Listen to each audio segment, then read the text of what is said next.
Oke, 3, 2, 1. Buka bukumu, kita bertemu di T Edu. Salam jumpa kawan-kawan sekalian, ketemu lagi dalam podcast T Education. Kali ini beda lagi situasinya, kita lagi di ruang kerja ininya ya, di ruang kantor. Suasananya merah, bajunya putih, ini jelas seragam kerja ini.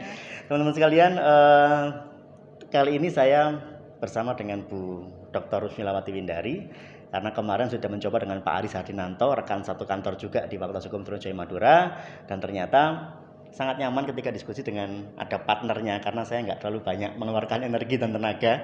Terlebih ini bulan puasa, teman-teman sekalian. Sebelumnya saya ucapkan selamat menjalankan ibadah puasa bagi yang menjalankan. Semoga puasa kali ini lebih bagus kualitasnya dibandingkan dengan puasa-puasa di tahun yang sebelumnya. Nah, hari ini teman-teman sekalian, ada Bu Dr. Rusmilawati Windari yang beliau adalah bidang kekhususannya di bidang pidana anak. Tapi hari ini kita tidak diskusi tentang pidana anak, tapi diskusi tentang yang basic dulu aja, tentang pidana, hukum pidana, khususnya terkait dengan ajaran kausalitas atau sebab dan akibat.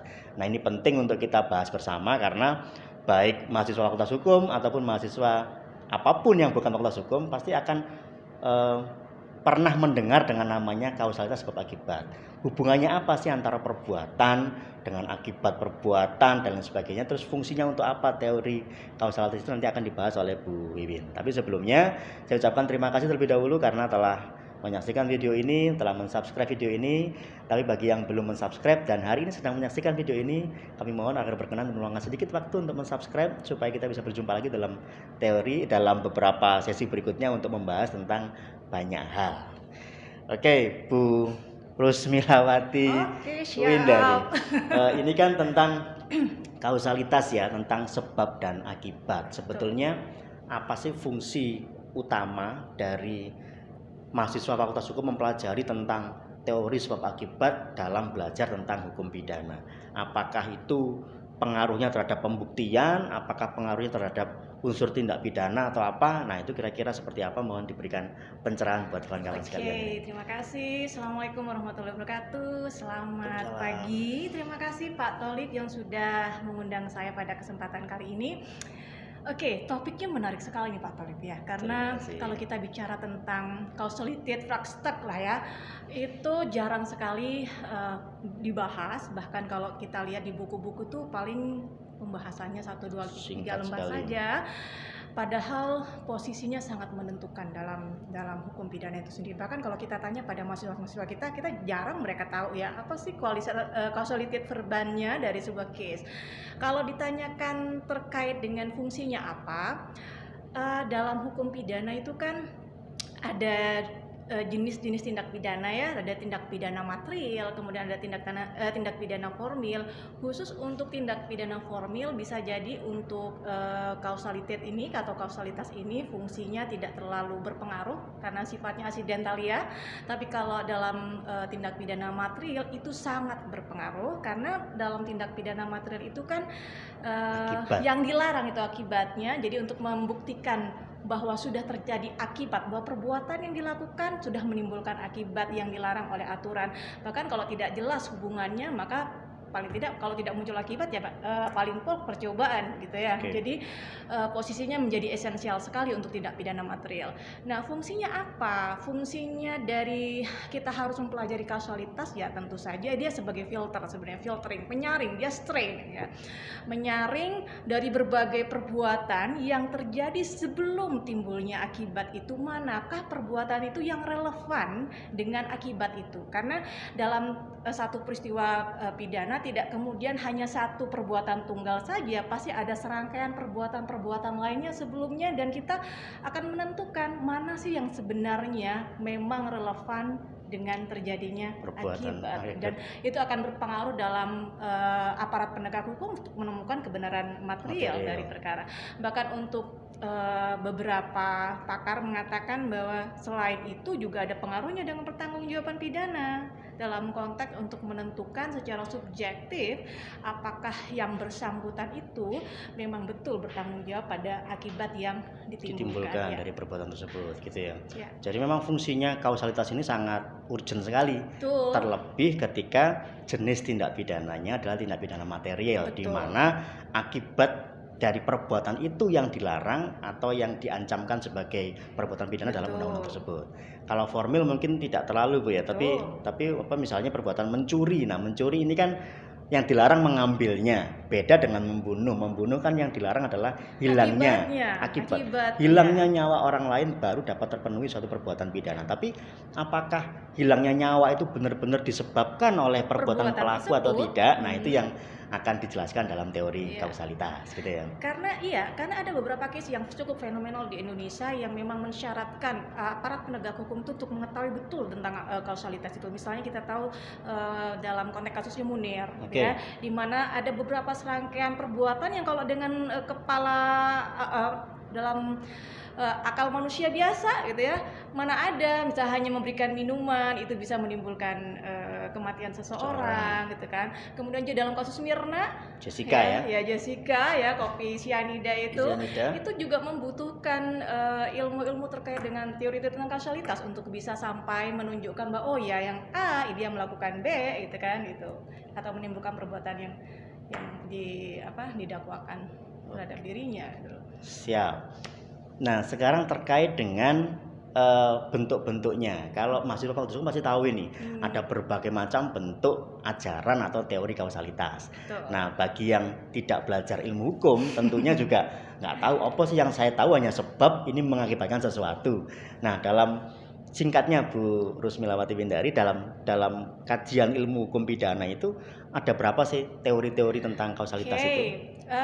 Dalam perkembangannya setidaknya mahasiswa hukum pidana itu harus tahu 3 ajaran dalam kausalitas. Yang pertama, yang paling awal dan paling menjadi ujung pangkal lah dari semua ajaran kausalitas adalah conditio sine qua non atau teori ekuivalensi ya. Kemudian yang kedua adalah teori individualisasi ya. Kemudian yang ketiga teori generalisasi atau kita sebutnya juga teori adekuat. Ya, teori adekuat. Jadi itu ada 3 yang kalau dalam perspektif saya manakah yang kemudian digunakan, misalnya saya depend on case ya, tergantung kasusnya. Ya, karena ada case yang memang jelas satu perbuatan memang menentukan untuk terjadinya akibat, ada yang kemudian secara pikiran orang awam nggak mungkin perbuatan ini menimbulkan akibat meskipun faktanya bisa menimbulkan akibat gitu. Contohnya yang pertama tadi, conditio sine qua non. Semua sebab adalah semua akibat. Sebab itu adalah syaratnya, nilainya sama. Semua sebab adalah syarat untuk timbulnya akibat, tanpa melihat manakah yang kuat, manakah yang lemah. Semuanya kalau hilang satu saja perbuatan yang menjadi syarat terjadinya akibat itu, maka tidak akan terjadi akibat yang perbuat itu. Sebagai contoh gini, saya pernah baca itu Bu Win, tapi tidak di Indonesia ya, di Amerika Serikat. Itu seringkali ketika ada kasus penembakan antara misalnya ada seorang psikopat yang nembak sekolah, ada kasus di Amerika seperti itu, nembak di sekolah, korbannya banyak mati ini. Pihak keluarga ini selain menuntut pelaku, dia juga menuntut si pembuat senjata api itu. Nah, apakah ini merupakan terjemahan dari conditio sine qua non atau gimana kira-kira? Ya, jadi ada satu akibat ya yang terjadi. Kalau untuk dalam konteks conditio sine qua non, maka semua perbuatan-perbuatan sebelum terjadinya akibat mau plus negatif ataupun positif itu semuanya dijadikan syarat. Hilang satu maka tidak akan terjadi akibat, akan berbeda akibatnya seperti itu. Jadi nilainya sama. Memang seperti sampai kalau misalnya kita menusuk orang dengan pisau, sampai yang jual pisau pun, yang buat pisau pun, bahkan yang besi pun ya tukang besinya juga menjadi syarat untuk terjadinya akibat, karena nilainya sama, tidak ada yang kemudian yang lebih menonjol di antara semua syarat itu. Ketika berbeda syaratnya, maka akan berbeda pula akibatnya, seperti itu. Nah, dalam konteks keilmuan ataupun juga praktek, conditio sine qua non itu memang paling simpel untuk diterapkan, tidak sulit karena semuanya syarat menjadi nilainya sama. Hanya saja menjadi kesulitan dalam pertanggungjawaban pidananya kan harus sampai ke belakang, jauh ke belakang banyak perbuatannya, dan itu akan banyak sekali gitu. Itu akan menyulitkan. Makanya kenapa muncul teori berikutnya lagi. Van Hemel sebelum teori berikutnya lagi, Van Hemel mengatakan begini, karena dia penganut conditio sine qua non juga. Van Hemel mengatakan ini bagus karena sangat mudah diterapkan dalam iklim hukum pidana gitu ya. Tapi harus dibatasi dengan teori kesalahan. Jadi manakah dari sekian banyak perbuatan sebelum terjadinya akibat itu yang memang sangat berkaitan dengan sikap Akibat, batin tercela heeh, dari si yang pelaku. ditimbulkan itu. Iya. Yang kedua tadi yang apa Kalau individualisir yang tadi kedua itu. individualisasi itu memang dia menjawab kelemahan dari teori kondisi Kondisi sine sine qua qua non non. yang diambil itu yang paling dominan, Oke. yang paling unggul. Cuman persoalannya kemudian bagaimana menentukan syarat mana yang kemudian menjadi Syarat paling unggul, paling utama dominan, gitu ya. paling kuat gitu. Oke. Kemudian lahirlah teori yang Yang ketiga, ketiga, ajaran ketiga, generalisir. teori adekuat gitu ya, atau generalisasi. Dari sekian banyak syarat itu maka dipilih yang paling layak, yang paling cukup, yang paling menimbulkan efek yang paling menentukan, dan itu berdasarkan pengalaman hidup manusia pada umumnya, berdasarkan kebiasaan masyarakat, bahkan kadang-kadang berdasarkan pengetahuan dari hakim itu sendiri. Karena dalam menentukan manakah yang paling menentukan itu ada yang penentuan yang sifatnya subjektif, ada penentuan yang sifatnya objektif. Tapi yang paling banyak dipakai itu yang objektif. Kalau yang subjektif itu lebih ngarahnya ke kesalahan, ya, menentukan kesalahan. Karena yang menjadi titik tolak apakah ini yang paling menentukan berdasarkan perkiraan atau bayangan dari si pelaku yang bersangkutan. Apakah pelaku itu sudah memperkirakan, membayangkan bahwa ketika dia melakukan perbuatan ini akan akibatnya timbul B. akan begini gitu ya. Oke, jadi ketika kita bicara tentang sebab akibat, pasti tidak bisa lepas dari namanya kesalahan, pasti nggak bisa lepas dengan pertanggungjawaban pidana. Nah, ini hanya satu bagian kecil saja dalam teori hukum pidana. Kita membahas tentang kausalitas. Lain waktu kita akan membahas lagi terkait dengan kesalahan itu sendiri yang seringkali diterjemahkan sama antara makna kesalahan dalam hukum pidana dengan kesalahan dalam kehidupan sehari-hari sama sekali berbeda. Nah, seringkali orang tidak paham bahwa apa sih makna kesalahan atau schuld dalam hukum pidana itu sebetulnya seperti apa. Nah, nanti kita akan bahas dalam podcast yang lainnya. Dalam sejarah perkembangan jurisprudensi ya, atau sejarah perkembangan hukum pidana, baik yang karena kita konkordansi dengan Belanda gitu kan. Dalam perkembangannya meskipun mayoritas dari kita ini memakai teori adekuat ya, mayoritas memakai teori adekuat, pada akhirnya kemudian dikasih syarat tambahan bahwa yang memang bisa digunakan, sebab yang memang paling menentukan adalah ketika itu bisa menimbulkan akibat langsung ya, dan sifatnya seketika, segera, sudden. Itu yang dipakai. Langsung bahwa perbuatan ini akan berdampak langsung pada akibat yang ditimbulkan dari perbuatan tersebut. Pada saat itu pada Hukrat Van Justiti itu tahun 37 dalam konteks tabrakan, jadi ada pengendara mobil menabrak sepeda, kemudian orangnya langsung terlempar ke rel kereta api, kemudian terlindas kereta api. Nah, itu kalau kita bayang berarti kereta api dong yang menyebabkan dia meninggal. Nah, tapi dalam konteks ini hakimnya mengatakan bahwa ada akibat langsung yang ditimbulkan karena dia ditabrak, kemudian terlempar gitu ya, kemudian terlindas. Jadi pengendara mobil itu tetap harus dipertanggungjawabkan karena ada akibat yang segera dan sudden ya, dan langsung gitu ya. Kita ambil contoh lain yang sedikit sederhana ini supaya buat teman-teman sekalian juga agak berhati-hati nanti ya, kira-kira kalau main-main itu ini terkait dengan kausal atau tidak. Dulu pernah ada Bu ini ya, beberapa saat yang lalu itu ada kasus bukan kasus ya, orang lagi rame di TikTok itu apa sih, blackout challenge. Blackout challenge ini kan berbahaya sekali. Jadi orang disuruh lompat atau gimana, terus digaprak kakinya, dia jatuh, kemudian dia meninggal dunia karena itu. Nah, itu kan jelas ya perbuatannya. Nah, misalnya ini saya lagi ngobrol dengan Bu Win ini, kemudian saya bercanda, saya pukul Bu Win, pelan aja badannya, bek. Karena badan saya mungkin agak besar ya, tak pukul, gelimpang, dia jatuh, kemudian meninggal dunia. Mohon maafin ya, contohnya nggak enak ini. Meninggal dunia setelah dilakukan pemeriksaan sama medis, ternyata meninggalnya karena serangan jantung. Bukan karena saya pukul, tapi karena serangan jantung. Nah, ini dari segi hukum pidana, apakah saya dapat dipertanggungjawabkan karena telah dianggap membunuh Bu Wiwin ataukah bagaimana secara hukum pidana, Bu? Kalau lihat dari teori ekuivalensi ya dapat. Jelas ya, karena nggak mungkin saya akan shock jantung kalau tidak dipukul. Saya pukul. Dari gitu segi ya. kondisi sine qua non ya. Kalau dalam dilihat dari individualisasi itu tanda tanya lagi gitu ya. Karena apakah kuat gitu kan? Apakah kemudian karena saya memukul itu menjadi akibat yang dominan sehingga saya koit misalnya ya. Nah, itu karena memang dalam teori individualisasi kelemahannya gimana sih cara menentukan yang paling berat itu, yang paling dominan dari sekian banyak. Karena ada kalanya ada satu tindakan, ada satu akibat yang sebelumnya diiringi atau di latar belakangnya beberapa perbuatan yang sama kuat gitu ya, sama kuat dan sama-sama bisa menimbulkan akibat yang sama. gitu loh itu. Tapi kalau pakai teori adekuat, dalam perspektif penentuan subjektif, kira-kira Pak Tolib bisa membayangkan nggak bahwa dengan saya memukul lengan, saya kan juga bisa meninggal gitu. Itu, tapi kan itu kaitannya dengan kesalahan pada akhirnya gitu ya. Akhirnya menentukannya dengan adu kuat berdasarkan pengalaman masyarakat pada umumnya dari sisi objektivitasnya, kemudian mengikuti kalau objektif kan juga berdasarkan ilmu pengetahuan dari observe. Lain cerita kan? Misalnya saya itu bercanda niatnya, saya mukul kepalanya, tapi pakai apa? Pakai besi. Nah ini kan ada kemungkinan kalau saya pukul dia akan meninggal dunia. Tapi ini kan saya mukulnya tangan ini, pelan ini.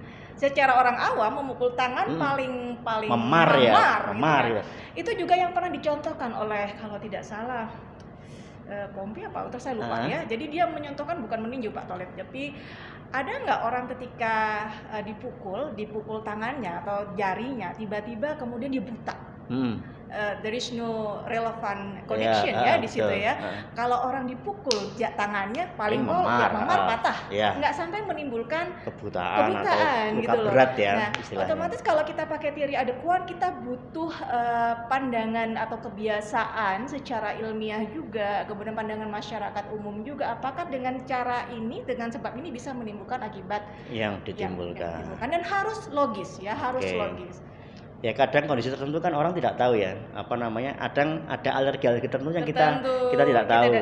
Saya minum tertentu enggak apa-apa. Ternyata Bu minum tertentu bisa menjadikan sesak napas dan kemudian sama kayak punya alergi ya. Berdampak pada kondisi yang gitu. Ini.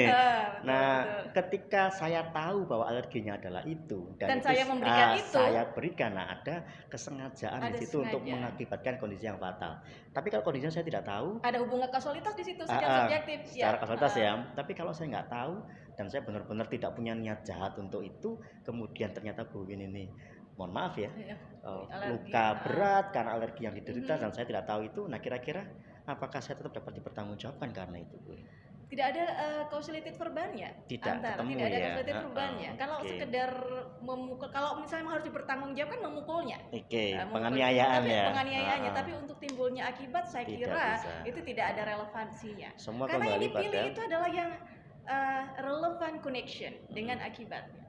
Tapi tetap harus hati-hati ya. Artinya walaupun nampak berarti kan bukan pemidanaan karena kasus pembunuhan ya, bukan karena soal itunya, tapi kan saudara telah mengakibatkan paling tidak dapat kealpaan Pak Tolib. Kealpaan yang mengakibatkan orang lain meninggal dunia. Saya ini tidak sengaja. Dalam hukum pidana tidak pernah ada istilah tidak sengaja. Yang ada hanyalah sengaja ataukah kealpaan atau kekurangan hati-hati. Mungkin begini, bukan berarti tidak bisa dipertanggungjawabkan total, cuman tidak bisa dipertanggungjawabkan untuk pasal tertentu.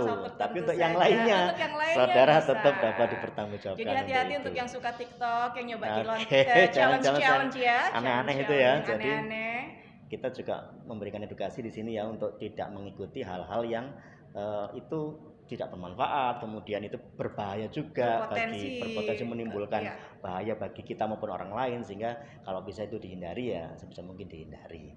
Tidak terasa mungkin 18 menit mungkin kita saya tambahkan delik-delik apa saja. Tambahannya. Delik-delik apa saja yang bisa dikaji dengan harus membutuhkan ajaran kausalitas. Yang pertama tentu saja delik material seperti yang saya sampaikan, yang memang membutuhkan akibat. Kemudian juga ada delik yang memang dikualifikasikan secara normatif akibatnya, ya, misalnya ada 188, 194 ayat 2, 351 ayat 23 kalau tidak salah itu ya, atau 33 ayat berapa sekian lah saya lupa ya itu, dan juga delik omisi yang tidak sempurna atau kita kenalnya, mahasiswa pasti hafal nih, komisionis per omissionum commissa, itulah itu. Nah kalau untuk delik yang omisi tidak sempurna atau Pak Darto nyebutnya delik tidak berbuat gitu ya, delik tidak berbuat, mendiamkan sesuatu itu gimana, bukan nggak berbuat nih gitu kan. Kalau yang seperti itu biasanya akan ditentukan ada nggak kewajiban hukum di situ untuk melakukan yang seharusnya. Kalau memang ada kewajiban hukum di situ dan kita tidak melakukan maka ada relevansinya di situ. Gitu. Ya, jadi dalam obrolan singkat kita selama kurang lebih 15 menit ini ternyata banyak hal sekali yang bisa kita peroleh, dan nanti akan kita, ini sekedar pengantar diskusi kawan-kawan sekalian, pengayaan juga, sisanya tetap sudah harus rajin membaca supaya bisa memperoleh ilmu yang semaksimal mungkin. Bu Win, terima kasih atas waktunya dan kesempatannya. Nanti mungkin kita akan diskusi dalam tema-tema yang lain. Baik teman-teman sekalian, selamat menjalankan ibadah puasa sekali lagi, semoga tetap sehat selalu. Amin. Nanti kita bertemu di TEDU. Salam sehat, saya Effendi dan Bu Win, sampai jumpa.